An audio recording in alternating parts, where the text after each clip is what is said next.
Oh, ini Kak Winda yang tadi telepon saya ya? Iya.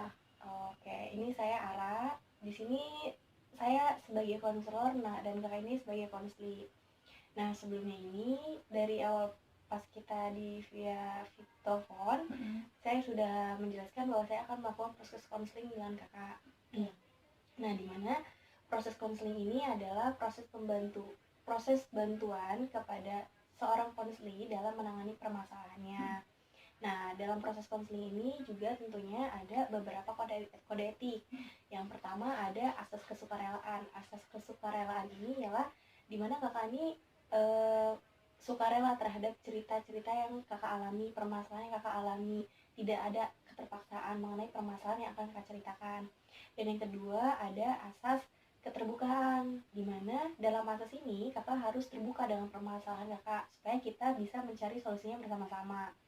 Dan yang ketiga ada asas kerahasiaan. Di asas kerahasiaan ini permasalahan apapun yang kakak ceritakan kepada saya itu tidak akan tersebarluaskan kepada orang lain karena kita punya privasinya sendiri gitu kan. Dan kakak jangan khawatir, permasalahan apapun yang akan kakak ceritakan kepada saya itu tidak akan disebarluaskan kepada siapapun. Nah, dalam begitu apakah ada hal yang ingin kakak ceritakan kepada saya? Ada, Kak. Silakan Kak, boleh diceritakan. Jadi soal percintaan sih, boleh ya? Iya, boleh. Jadi saya dulu SMA pernah pacaran. Saya pacaran dari kelas 2 SMA. Terus sampai saya kuliah ya. Sampai saya kuliah udah 3 tahun saya pacaran sama dia. Terus pas kuliah saya di kuliah ada praktek. Lalu saya tiba-tiba di senior saya dekat sama saya gitu ya. Terus yang namanya cinta sama hati nggak ada yang tahu kan ya. Jadi saya jatuh cinta sama orang baru ya. Terus akhirnya saya berpindah ke lain hati. Iya, berpindah ke lain hati ya. Lalu saya pacaran sama senior saya ya. Udah gitu mantan saya ini ya yang pacaran lama ini, tapi itu udah putus. Udah putus. Tapi dia tuh masih tetap baik sama saya gitu. Sampai sekarang saya pacaran sama yang baru ini udah 2 tahun, dia masih tetap baik. Berarti sama saya. Kakak ini masih ada komunikasi sama mantan kakak ini ya sampai sekarang. Terus saya bingung gini, saya kan sekarang maksudnya udah benar-benar ya sama yang ini gitu, tapi mantan saya yang ini tuh tetap baik gitu. Jadi saya nggak bingung gimana ya, dilema kayak gimana ya, berat banget. Dilemanya ini seperti apakah antara memilih pacar kakak yang sekarang atau mantan kakak? Bukan sih, jadi gimana ya, saya mau lepas ya mantan saya ya. Udah coba kayak, jadi selama saya pacaran sama yang baru ini ya saya masih tetap berhubungan gitu sama dia. Tapi gimana ya, si ini tetap aja gitu, walaupun udah berusaha buat ngejauh dari dia ya, itu sebulan udah ya gak ada, tapi nanti ada lagi gitu. Oke, di sini kakak, menurut kakak saya harus apa? Oke, nanti saya akan bertanya dulu kepada kakak nih. Nah, yang membuat kakak terus-terusan berkomunikasi dengan mantan kakak ini apa sih alasannya? Itu saya nggak punya alasan, Kak. Kakak tidak punya alasan, tapi kakak terus-terusan balik lagi ke mantan kakak ini untuk berkomunikasi. Sedangkan di sisi lain kakak udah punya pacar gitu. Nah, apakah ada satu hal yang membuat kakak untuk terus berkomunikasi sama mantan kakak ini? Jadi kayak kasihan, Kak. Kasihan sama mantan kakak ini. Selain itu, apa mungkin perilaku antara pacar kakak yang sekarang dengan mantan kakak ini berbeda? Nah, di sini di hati saya udah ada pacar saya yang sekarang ya, tapi yang selalu ada dan yang selalu berjuang itu suka mantan saya. Nah, apakah kakak merasa perhatian dari pacar kakak ini kurang sehingga kakak lebih berpaling sama mantan kakak ini? Kayaknya kayak gitu deh. Tapi saya sayang sama pacar saya yang sekarang, nggak mau kehilangan dia. Nah, di sini kakak nggak mau kehilangan pacar kakak, sedangkan kakak masih berhubungan sama mantan kakak ini. Nah, seharusnya kakak di sini harus bisa menjaga perasaan pacar kakak yang sekarang ini. Nah, apakah sekarang pacar kakak yang sekarang ini mengetahui hubungan kakak dengan mantan kakak ini? Tidak. Lalu apakah yang akan kakak lakukan jika nantinya pacar kakak ini mengetahui hubungan kakak dengan mantan kakak yang sekarang? Saya kayaknya minta maaf deh, soalnya saya nggak mau kehilangan pacar saya yang sekarang. Ya, di sini kakak nggak mau kehilangan, tetapi kakak terus melakukan hal-hal yang tidak baik dengan mengenai hubungan kakak ini yang sekarang.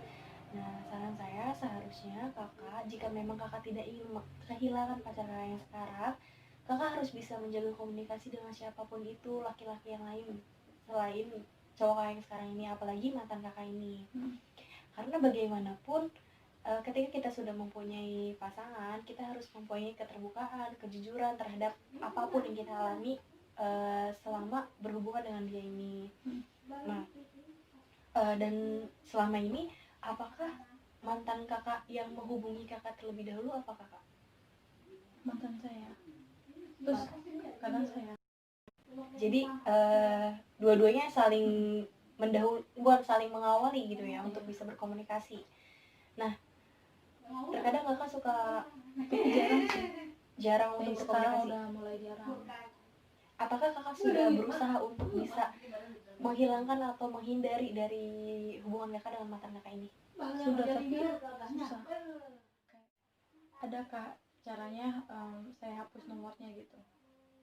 Oh, jadi kakak usahanya sudah menghapus nomornya seperti itu? Suka ngeblok juga, terus dia kadang suka ganti nomor lagi gitu. Dari situ masih berkomunikasi lagi gitu ya. Nah, selain itu ada nggak sih hal yang memang membuat kakak tidak bisa melepaskan mantan kakak ini sehingga kakak bisa berpaling lagi sama mantan kakak ini sedangkan sudah ada pacar yang baru? Ada kak, tapi sepertinya saya tidak bisa kasih tahu ke kakak ya, soalnya kayaknya ini terlalu privasi gitu. Oke, kita balik lagi ya kak. Sebelumnya kan tadi saya sudah memberitahu kakak bahwa di sini ada asas kerahasiaan di mana kakak bebas bercerita apapun kepada saya mengenai permasalahan yang kakak alami. Nah, karena cerita yang kakak ceritakan kepada saya ini bakal tersimpan tertutup rapi gitu kan, tidak akan tersebar luaskan ke pihak ketiga. Nah, tapi balik lagi di sini ada asas kesukarelaan kak, di mana kakak harus sukarela terhadap permasalahan kakak ini untuk diceritakan kepada saya. Jadi jika memang kakak keberatan untuk menceritakan permasalahan kakak ini, tidak apa-apa. Baik kak. Nah, jadi bagaimana kak? Apakah akan diceritakan atau memang itu privasi kakak? Kayaknya enggak deh. Oke, saya menghargai keputusan kakak ya kak. Nah, oke. Untuk saat ini apa sih yang kakak rasakan ketika kakak sudah menceritakan kepada saya mengenai permasalahan kakak? Udah lumayan lega sih, kayak kemarin-kemarin kayak terpukul gitu, kayak beban saya mau cerita ke siapa gitu ya.